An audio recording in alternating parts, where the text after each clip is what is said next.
الذين استجابوا لله والرسول من بعد ما أصابهم القرح للذين أحسنوا منهم واتقوا أجر عظيم. الذين قال لهم الناس إن الناس قد جمعوا لكم فاخشوهم فزادهم إيمانا وقالوا حسبنا الله ونعم الوكيل.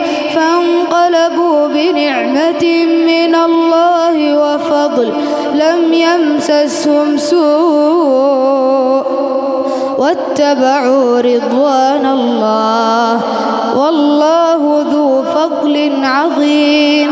إنما ذلكم الشيطان يخوف أولياءه فلا تخافوهم وخافون إن كنتم مؤمنين.